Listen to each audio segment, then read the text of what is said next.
সুধার উপরে বদলা নিতে তেজকে কিডন্যাপ করল কিংসুক লাহিড়ী। তেজকে বাঁচাতে তার আসল পরিচয় কিংসুককে বলে দিল চুমকি। হ্যাঁ, এরকমই দৃশ্য হতে চলেছে আজকের শুভ বিবাহ ধারাবাহিকের এপিসোডে। শুরুতেই আমরা ছাদের দৃশ্য দেখতে পাই। সেখানে তেজ সুধাকে বাঁচানোর জন্য সুধা তেজের উপর রাগ দেখাতে থাকে এবং জিজ্ঞেস করে কেন তাকে এভাবে বাঁচালো। তখন তেজ বলে সে তরির জন্য তাকে বাঁচিয়েছে। আজকে যদি তার কিছু হয়ে যায় তাহলে তরির কি হবে, তাকে কে দেখবে। এরপর সিন ঘুরিয়ে আমাদের চুমকি ও আশুতোষকে দেখানো হয়। চুমকি আশুতোষকে জিজ্ঞেস করে কোনো কাজ আছে কিনা।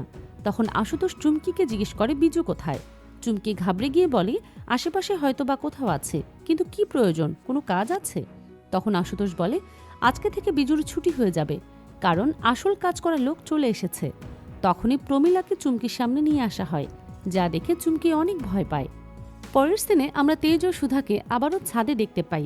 সেখানে তেজ সুধাকে তখনও বোঝানোর চেষ্টা করছিল যাতে সে এরকম ভুল সিদ্ধান্ত না নেয়, কারণ তার কিছু হয়ে গেলে তরি বাঁচবে না, তরির জন্য হলেও তাকে বাঁচাতে হবে। এই কথা শুনে সুধা কান্না করতে থাকে এবং বলে সে কি করে তেজকে ছাড়া বেঁচে থাকবে। তরি কত আশা করেছিল তেজ ফিরে আসবে, কিন্তু সেটা তো হলো না, আমি তো পারলাম না তেজকে ফিরিয়ে আনতে। এরপর সুধা তেজকে তার অতীতের জীবনের কথাগুলো বলতে থাকে এবং কান্না করতে থাকে, যা দেখে তেজ অনেক কষ্ট পায় এবং বলে আপনি এভাবে ভেঙে পড়বেন না, আপনি তো বীরঙ্গনা। এই কথা শুনে সুধা অবাক হয়ে যায় এবং তেজকে জিজ্ঞেস করে সে কি করে এই শব্দটা জানলো, কারণ তেজ তাকে বীরঙ্গনা বলে ডাকত।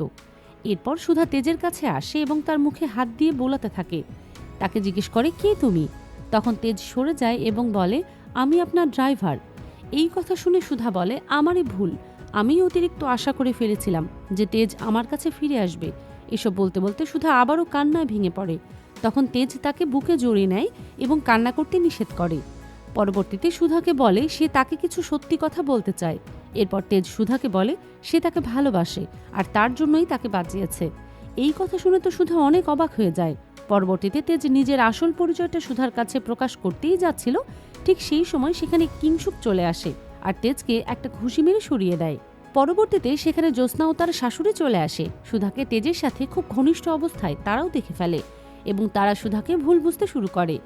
এতে সুধা ও তেজ সবাইকে বলার চেষ্টা করে সুধার কোনো দোষ নেই, কিন্তু কেউ তাদের কথা বিশ্বাস করে না। আর কিংসুক তখনও তেজকে মারতে থাকে। সুধা আটকানোর চেষ্টা করলে কিংসুক বলে আপনি আমাকে রিজেক্ট করে এই চোরকে অ্যাকসেপ্ট করেছিলেন। এই কথা শুনে তো সুধা অবাক হয়ে যায়।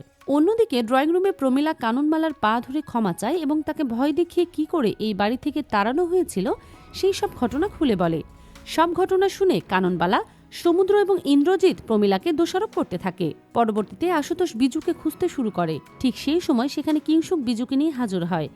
এরপর কিংসুক ও জ্যোৎস্নার শাশুড়ি বাড়ির সকলের সামনে সুধা ও তেজের ঘনিষ্ঠ হওয়ার কথাটা বলতে থাকে। তখন তেজ সবাইকে বলে সুধার এখানে কোনো দোষ নেই, কেউ তাকে অপবাদ যেন না দেয়। পরের স্থানে কিংসুক তেজকে মারতে মারতে সেখান থেকে নিয়ে যায় আর সুধা বাধা দেওয়ার চেষ্টা করলে কাননবালা তাকে আটকে দেয় এবং থাপ্পড় মারে। অন্যদিকে চুমকি গাড়িতে বসা ছিল আর সে বারবার বিজুর খোঁজ করছিল। তখন কনস্টেবল বলে বিজুকে নিয়ে আসা হবে আর একসাথে তাদের থানায় পাঠানো হবে। তখন চুমকি মনে মনে বলে আমার যা হবার হোক, কিন্তু সবাইকে জানাতে হবে বিজু এই বাড়ির ছেলে, ওর কোনো দোষ নেই। পরের স্থানে আমরা কিংসুক ও তেজকে দেখতে পাই। কিংসুক তেজকে বাইরে এনে মারতে শুরু করে। এক পর্যায়ে তেজকে ব্রেঞ্চে ফেলে কিংসুক তার হাত পা চেপে ধরে। ঠিক তখনই তেজ তাকে ধাক্কা দিয়ে সরিয়ে দেয় এবং তাকে মারতে থাকে। ঠিক সেই মুহূর্তে কিংসুকের গুন্ডা এসে তেজকে সেখান থেকে তুলে নিয়ে যায়। শেষ দিনে চুমকি গাড়িতে বসেই সবটা দেখে এবং কিংসুককে নিষেধ করে তেজকে মারার জন্য। এরপর সে কিংসুককে বলে দেয় বিজু হচ্ছে এই বাড়ির ছেলে তেজ বসু মল্লিক। এই কথা শুনে তো কিংসুক অবাক হয়ে যায়। আর ঠিক সেই সময় সেখানে সুধাও হাজির হয় আর সে মনে মনে বলে কেউ মনে হচ্ছে তেজের কথা বলল।